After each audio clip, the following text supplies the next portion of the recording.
A bus drops you at Camp Dawson, West Virginia, like it's any other training cycle. Your phone is dead. Your mouth tastes like instant coffee and nerves. You signed the papers that say you won't talk, won't explain, won't even name the place. Silence starts working on you immediately. This is your life, level by level, inside Delta Force. Selection candidate, just a volunteer. You haven't failed yet, so they haven't noticed you. Paperwork first. Pages that feel clean and dishonest at the same time. You tell yourself it's just another army school. You tell yourself you're simply going away for a bit. You tell yourself nobody at home needs details. Week 1 hits like a receipt coming due. A timed 2-mile run. The inverted crawl that turns your elbows raw.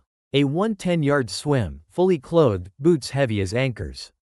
Then the real work starts: land navigation under load, alone, in West Virginia woods where the only feedback is the crunch of your own steps. The ruck gets heavier. The routes get longer. The cadre stays unreadable, eyes behind sunglasses, clipboards like weapons. Pain becomes information. Blisters map your mistakes. A wrong azimuth costs daylight, calories, and dignity. You learn fast. Nobody is cheering. Nobody is coaching. If you quit, it's quiet. If you continue, it's quiet. And in that quiet, you realize you're not being tested for strength, you're being measured for silence. OTC student, CAG baby. You're being rebuilt into someone who can't go home the same way. 6 months of operator training course turns time into repetitions. Shoot house lanes until the plywood smells like cordite and sweat. Pistol standards, carbine standards, then the same standards again, faster, cleaner, no excuses. You're handed target photos, floor plans, checklists. You rehearse until your hands move before your brain finishes the thought. After action critique is constant and specific. Muzzle dipped, corner cut, comms stepped on. You tell yourself the instructor is just being precise. You tell yourself criticism is protection. You tell yourself ego is a luxury you can't afford. Breaching fundamentals become muscle memory. Charges measured, tape lines pressed, initiators checked, safety called out exactly. Mistakes don't get drama, they get, do it again. Your personal life collapses into short calls at odd hours and questions you can't answer. Graduation doesn't feel like a finish line. It feels like being issued a new name you're never allowed to say out loud. New squadron operator, assault troop shooter. You finally get the gun, then realize you're the expendable part. You land in a Sabre Squadron A, B, C, or D and the room temperature changes. The guys around you already move like they've done this in their sleep. You're slotted into a troop, then down into a 5 to 6 man assault team where every seat has a purpose and every mistake has an owner. Your world becomes drills. Entries, crosscovers, immediate actions, comms brevity so tight it sounds rude. You live between hangars, ranges, and shoot houses. Kit never fully gets unpacked, nods. Spare batteries, tourniquets staged the same way every time, like superstition you can justify.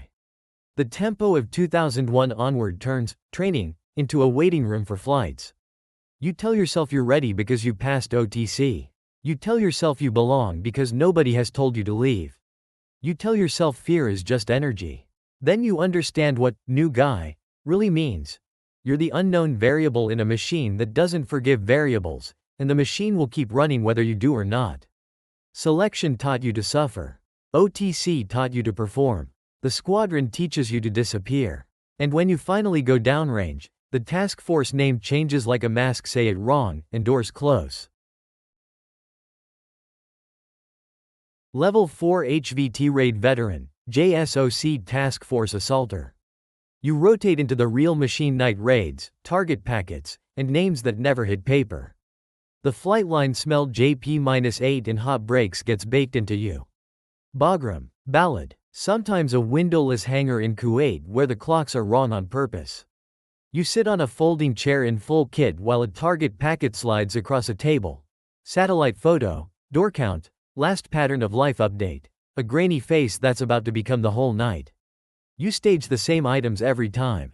Plates, comms, IR strobe, flex cuffs, breaching charges in labeled pouches. The helo crew chief points at your strap, then your chin. Nod, fix, no speeches, just checks. You tell yourself it's routine. You tell yourself the intel is solid. You tell yourself tonight is like the last one. On the objective, your world shrinks to green tubes and whispered brevity. Stack set. Breach. The door folds, the room blooms with dust, and you count hands, count corners, count bodies fast enough to live. Afterward, there's detainee handling, biometrics, site exploitation.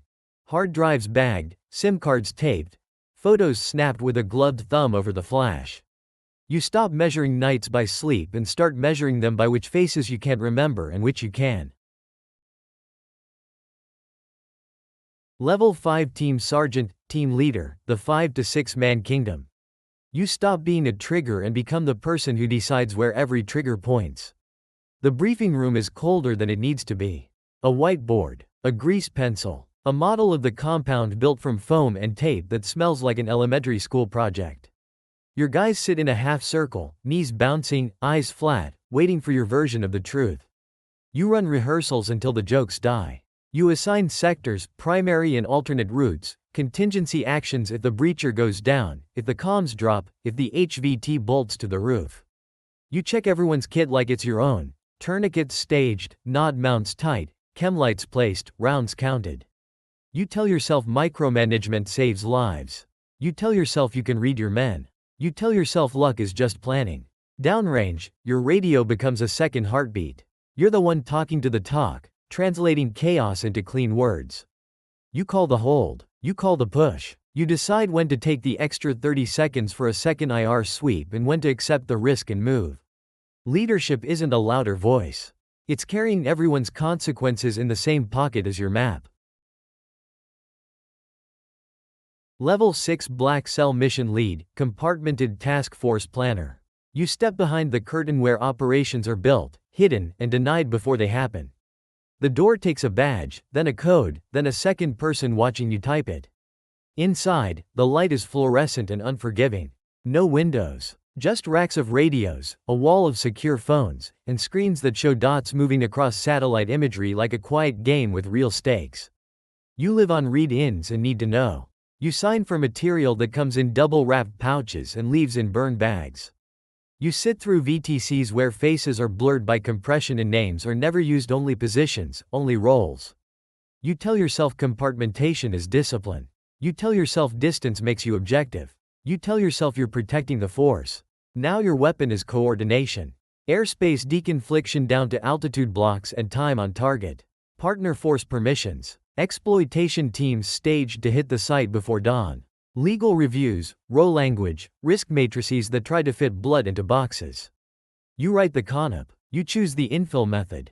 You decide what gets briefed and what stays locked away. At this level, you don't kick the door. You design the night that decides who gets to come back through it. You climb ranks the way you climb ladders in the dark, hands finding rungs by feel, trusting what you can't see. The gear changes. The rooms change. The names of the task forces change. But the weight stays familiar. Details you can't share, decisions you can't unmake, silence that follows you home like a shadow with perfect discipline.